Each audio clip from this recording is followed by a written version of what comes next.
Bonjour à tous, on est à Vienne dans le café Lindman devant le Théâtre National de Vienne.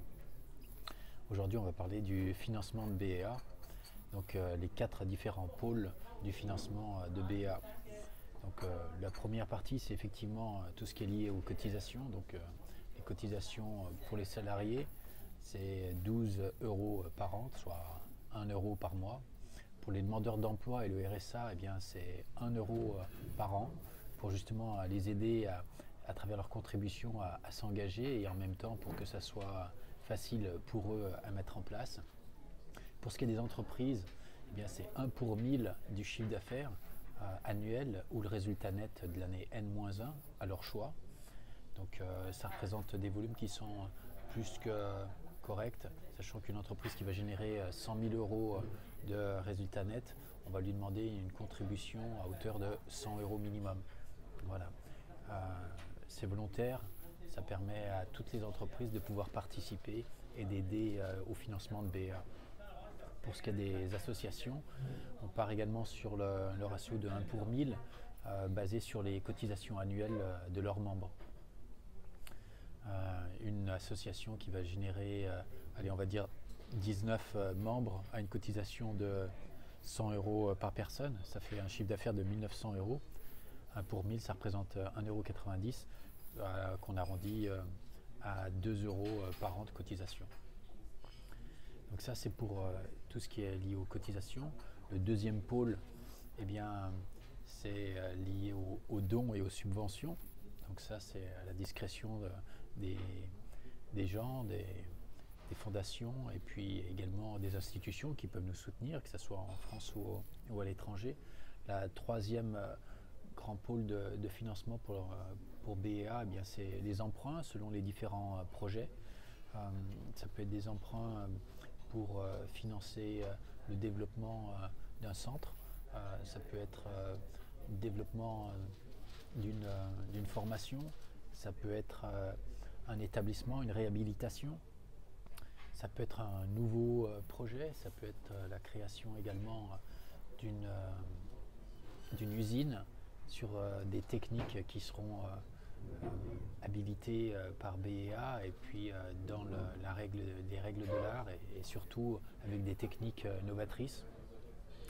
Donc ces différents emprunts, on peut avoir recours aux banques, au capital risque, au hard lender ou à taux zéro.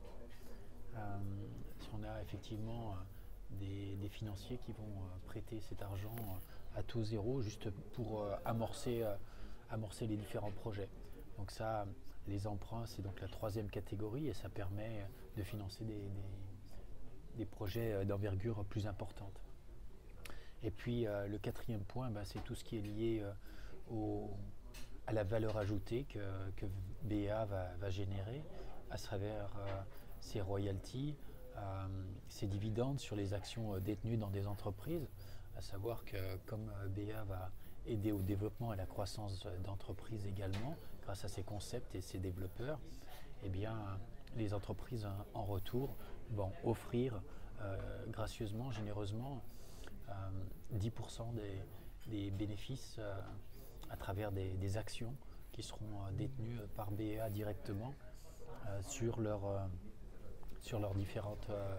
différents projets pour lesquels on a pu les aider. Un exemple, imaginez une entreprise qui est bloquée en recherche et développement pendant 3 semaines avec toute une équipe d'une quarantaine de chercheurs.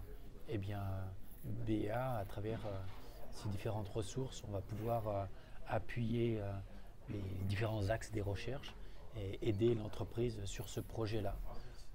Au lieu d'être bloqué pendant des mois, eh bien, avec les outils qu'on va mettre en place, on va pouvoir les aider à trouver des solutions. Et ces consultants, effectivement, vont aider les entreprises. Et en retour, les entreprises vont offrir 10% de la valeur ajoutée qu'on aura générée du projet à BEA, à la fondation BEA. Ça permet de capitaliser également les actifs et puis surtout de prendre part également dans un réseau économique par rapport à BEA. Et puis également dans ce financement, toujours dans cette quatrième partie, on a la session départ progressive du mutant. Donc le mutant, c'est le site de BEA. On a une réévaluation 2 fois par an de la valeur du site. À l'heure actuelle, en 2022, il est valorisé à 1 million d'euros. Et puis, eh bien, progressivement, à chaque fois qu'on fait des dilutions de capital par rapport à ce site internet, et on fait une augmentation également de capital, eh bien, on va faire progressivement des cessions de parts. Et ces cessions de parts vont permettre également de financer d'autres projets plus importants également. Voilà les grandes lignes pour le financement de BA. C'est important également qu'on puisse en parler, puisque l'approche liée aux associations humanitaires, c'est bien, mais en même temps, c'est également très important d'être rigoureux sur le plan des finances et de pouvoir avoir une visibilité claire sur les projets d'envergure dont s'est fixé BEA. Ça permet aussi à chacun d'avoir une visibilité transparente sur toutes les différentes actions et comment on va pouvoir les financer.